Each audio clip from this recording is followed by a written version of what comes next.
Kau ingin kaya, Madi? Aku bisa memberimu kekayaan yang kau inginkan. Tapi ada harganya, kata sosok itu dengan suara yang menggema. Di sebuah desa terpencil di Madura, hiduplah seorang pria bernama Madi. Madi adalah seorang penjual sate keliling yang hidup sederhana. Setiap hari, ia berkeliling dari kampung ke kampung menjajakan sate ayam dan kambing buatannya. Meskipun sate buatannya terkenal lezat, kehidupan Madi tetap pas-pasan. Ia sering merasa putus asa karena usahanya tidak kunjung berkembang, padahal ia sudah bekerja keras siang dan malam. Suatu malam, setelah seharian berjualan, Madi pulang dengan perasaan lelah dan frustasi. Di tengah perjalanan, ia melewati sebuah hutan kecil yang dikenal angker oleh warga desa. Hutan itu disebut-sebut sebagai tempat bersemayamnya makhluk halus dan sering dijadikan tempat ritual pesugihan oleh orang-orang yang ingin cepat kaya. Madi, yang awalnya tidak percaya dengan hal-hal mistis, tiba-tiba merasa tertarik untuk mencoba. Dengan niat yang kuat, Madi memasuki hutan itu. Ia membawa sesajen sederhana berupa sate ayam dan kambing buatannya, serta beberapa kemenyan. Setelah berjalan beberapa saat, ia menemukan sebuah pohon besar yang rindang. Di bawah pohon itu, ia melihat sebuah batu datar yang seolah-olah sudah disiapkan untuk ritual. Madi pun memulai ritual pesugihan dengan cara yang ia dengar dari cerita orang-orang tua. Ia menyalakan kemenyan dan meletakkan sate-sate itu di atas batu. Dengan suara lirih, Madi berdoa memohon kekayaan dan kemakmuran. Tiba-tiba, angin berhembus kencang dan suasana sekitar menjadi sangat dingin. Madi merasa ada keberadaan lain di sekitarnya. Dari balik pohon, muncul sosok tinggi dengan wajah yang menyeramkan. Sosok itu memperkenalkan diri sebagai penunggu hutan dan bersedia membantu Madi dengan syarat. Kau ingin kaya, Madi? Aku bisa memberimu kekayaan yang kau inginkan. Tapi ada harganya, kata sosok itu dengan suara yang menggema. Madi, yang sudah tidak bisa berpikir jernih, langsung menyetujui syarat apapun yang diajukan. Sosok itu kemudian menjelaskan bahwa Madi harus memberikan persembahan sate setiap malam Jumat Kliwon di tempat yang sama. Selain itu, Madi juga harus memberikan sebagian dari hasil usahanya kepada orang-orang miskin di desanya. Jika ia melanggar, nyawanya akan menjadi taruhannya. Tanpa pikir panjang, Madi menyetujui syarat itu. Keesokan harinya, keajaiban pun terjadi. Usaha sate Madi tiba-tiba ramai sekali. Banyak pelanggan baru yang datang, bahkan dari luar desa. Dalam waktu singkat, Madi menjadi kaya raya. Ia bisa membeli rumah baru, kendaraan, dan hidup mewah. Namun, seiring berjalannya waktu, Madi mulai lupa dengan janjinya. Ia sering melewatkan ritual malam Jumat Kliwon dan enggan berbagi dengan orang miskin. Suatu malam, ketika Madi sedang pulang dari berjualan, ia merasa ada yang mengikutinya. Saat ia menoleh, sosok penunggu hutan itu muncul dengan wajah yang marah. Kau telah melanggar janjimu, Madi. Sekarang, kau harus membayarnya, kata sosok itu dengan suara mengerikan. Madi berusaha lari, tetapi kakinya seperti tertanam di tanah. Sosok itu menghilang dan Madi tiba-tiba jatuh pingsan. Keesokan harinya, warga desa menemukan Madi terbaring tak bernyawa di tengah hutan. Wajahnya tampak ketakutan dan di sekelilingnya berserakan tusuk sate yang sudah berkarat. Setelah kejadian tragis yang menimpa Madi, desa itu menjadi semakin sunyi. Warga desa saling berbisik tentang nasib Madi dan menganggap hutan itu sebagai tempat yang harus dihindari. Namun cerita tentang pesugihan sate Madura tidak pernah benar-benar hilang. Justru cerita itu terus hidup menjadi peringatan bagi siapapun yang tergoda oleh kekayaan instan. Beberapa tahun kemudian, datanglah seorang pemuda bernama Rudi ke desa itu. Rudi adalah seorang perantau yang mendengar cerita tentang Madi dan pesugihan sate Madura. Berbeda dengan Madi, Rudi adalah seorang yang skeptis terhadap hal-hal mistis. Ia datang ke desa itu dengan tujuan membuka usaha sate modern, mengikuti jejak Madi, tetapi dengan cara yang lebih profesional dan legal.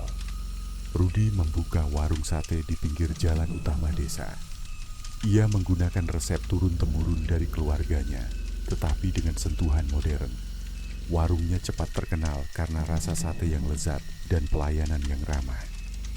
Warga desa pun mulai berdatangan, dan perlahan-lahan desa itu kembali hidup. Namun, cerita tentang pesugihan sate Madura tetap menghantui. Suatu malam, ketika Rudi sedang menutup warungnya, seorang lelaki tua mendatanginya. Lelaki itu adalah Pak Karto, salah satu tetua desa yang masih ingat betul kisah Madi.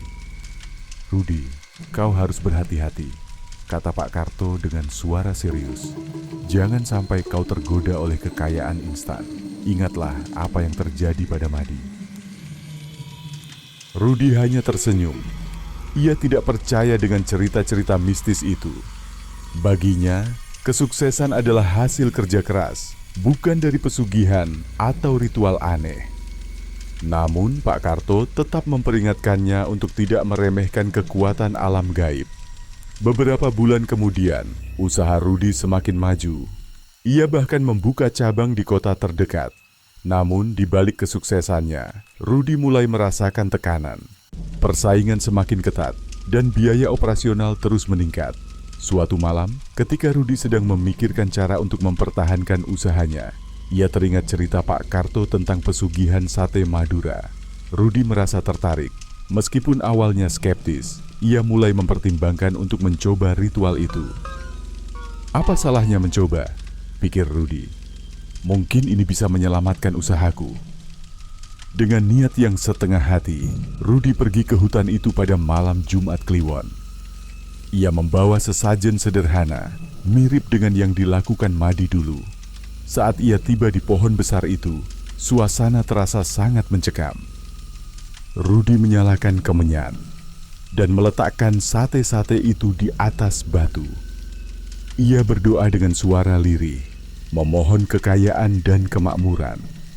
Tiba-tiba, angin berhembus kencang, dan sosok penunggu hutan itu muncul lagi. Sosok itu memandang Rudi dengan tatapan yang menusuk.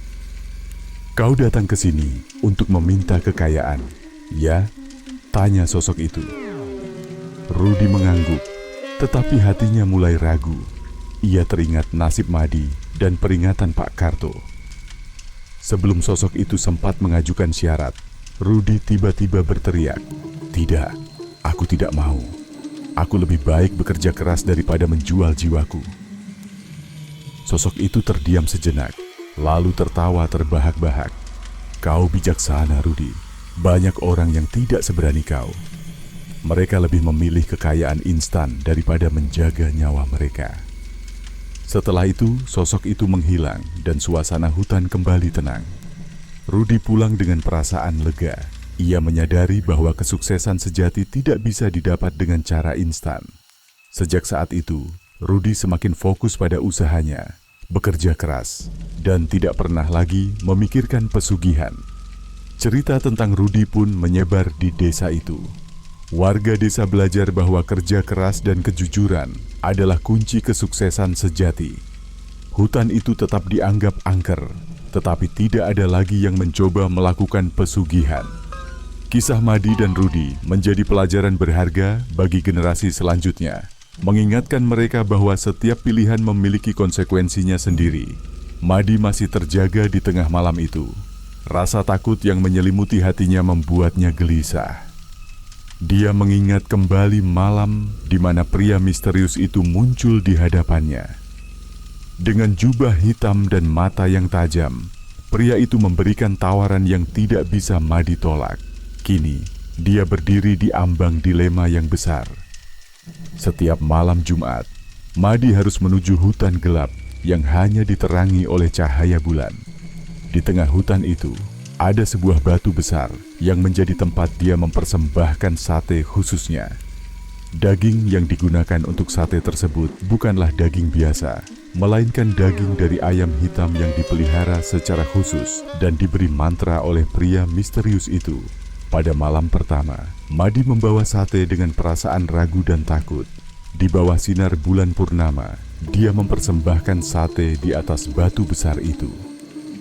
Tidak lama kemudian, Angin kencang berhembus, dan dari balik pepohonan muncullah bayangan-bayangan hitam yang melingkari batu. Madi merasakan ketakutan yang luar biasa, tetapi dia tetap diam, tidak bergerak. Bayangan-bayangan itu kemudian menghilang, dan angin kencang pun reda. Keesokan harinya, warung sate Madi mulai ramai. Banyak orang datang dari berbagai tempat untuk mencicipi satenya. Dalam waktu singkat, Madi menjadi terkenal dan kaya raya. Dia mampu membeli rumah besar, mobil mewah, dan berbagai barang berharga lainnya. Namun kebahagiaan itu tidak bertahan lama. Setiap malam, Madi mulai mengalami mimpi buruk. Dia selalu melihat bayangan-bayangan hitam yang mengelilinginya dan mendengar bisikan-bisikan aneh yang membuatnya semakin takut.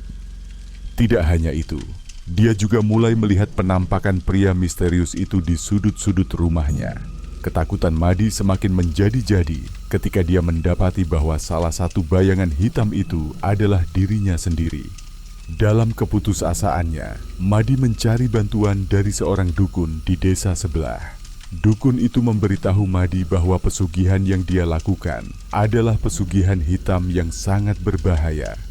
Dukun itu menyarankan Madi untuk menghentikan perjanjian tersebut sebelum semuanya terlambat. Madi pun mencoba menghentikan pesugihan itu. Namun, saat dia tidak mempersembahkan sate pada malam Jumat, pria misterius itu muncul kembali. Dengan suara yang menakutkan, pria itu berkata, "Kau tidak bisa mengingkari perjanjian ini, Madi. Jika kau mencoba, kau akan menghadapi konsekuensinya."